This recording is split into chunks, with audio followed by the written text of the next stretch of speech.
पहले गृह मंत्री बताएंगे, फिर मैं। मान्यवर, माननीय, इनको पढ़ लें दो पूरा, 1 मिनट इनको पढ़ लें दो। आप पढ़ लो, आप पूरा पढ़ लो। Sir, हाँ। Sir, Kaul and Schechter, page 615. The motion for reference of a bill to a select committee may include instruction to the मैंने पढ़ committee लिया to consider आपका। matters other than those dealt with in the bill but relating to the subject matter of the bill.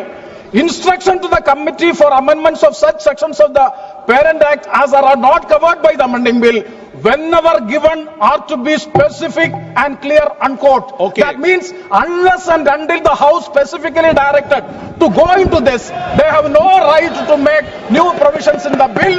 It is beyond the powers of the Joint Parliamentary Committee they have acted, for Okay. which I am seeking a ruling. आप बात खत्म करें। माननीय गृह मंत्री जी, आप बैठिए, आप बैठिए। ऐसा नहीं चलेगा माननीय सदस्य, मैंने सबको मौका दिया, प्लीज बैठिए आप। नौ, बैठिए। माननीय गृह मंत्री जी बोलेंगे। मान्यवर, माननीय सदस्य ने जो पॉइंट ऑफ ऑर्डर उठाया है, मैं इसके हार्द को सदन के सामने रखना चाहता हूं। भारत सरकार की कैबिनेट ने इस बारे में एक बिल अप्रूव कर सदन के सामने रखा। आपके द्वारा ये बिल जॉइंट पार्लियामेंट्री कमेटी को दिया गया, जिसका विपक्ष का भी बड़ा आग्रह था। कमेटी ने इस पर सुविचारित रूप से अपना मत प्रकट किया। वो जो मत प्रकट हुआ, वो मत फिर से कैबिनेट के सामने गया। कमेटी के जो सुझाव थे, ये भारत सरकार की कैबिनेट ने स्वीकार किए और अमेंडमेंट के रूप में किरण रिजिजू जी लेकर आए। ये तभी होता है जब ये ऑफिशियल अमेंडमेंट कैबिनेट की अनुमोदन के बगैर आता है। मान्यवर, मैं नहीं मानता इसमें कोई पॉइंट ऑफ ऑर्डर है, और आपका ही आग्रह था कि कमेटी ज्वाइंट पार्लियामेंट्री कमेटी बने। अगर कमेटी ने कोई बदलाव ही नहीं करने हैं तो ये कांग्रेस जैसी कमेटियां नहीं, हमारी लोकतांत्रिक कमेटी है मान्यवर, जो दिमाग चलाती है। कांग्रेस के जमाने में कमेटियां होती थी जो थप्पा लगाती थी। हमारी कमेटी चर्चा करती है, चर्चा के आधार पर विचार करती है और परिवर्तन करती है।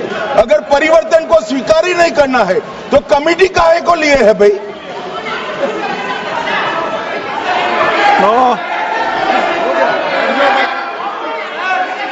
आप जब विधेयक पर चर्चा हो तो सबको मौका दूंगा। अभी 0 ओवर पर माननीय गृह, मैं इस पर अपनी व्यवस्था देता हूं। माननीय सदस्यगण, श्री NK प्रेमचंद्रन जी ने जो प्रश्न उठाया है, वक्फ संशोधन विधेयक 2025 पर संयुक्त समिति में विधेयक कुछ खंड जोड़ दिए गए जो विधेयक के दायरे से बाहर हैं। इस विषय पर मैं माननीय सदस्यों का ध्यान कौल और शकदर द्वारा रचित संसदीय पद्धति और प्रक्रिया की ओर आकर्षित करना चाहता हूं कि संयुक्त समिति की किसी भी विधेयक में संशोधन करने की शक्तियां बड़ी व्यापक और विस्तृत है।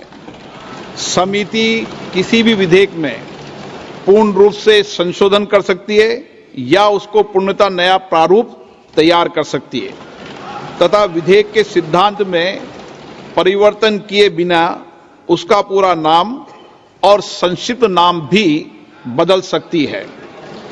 इस प्रकार समिति किसी विधेयक में नए उपबंध सम्मिलित कर सकती है तथा विधेयक की व्याप्ति की समिति कर सकती है।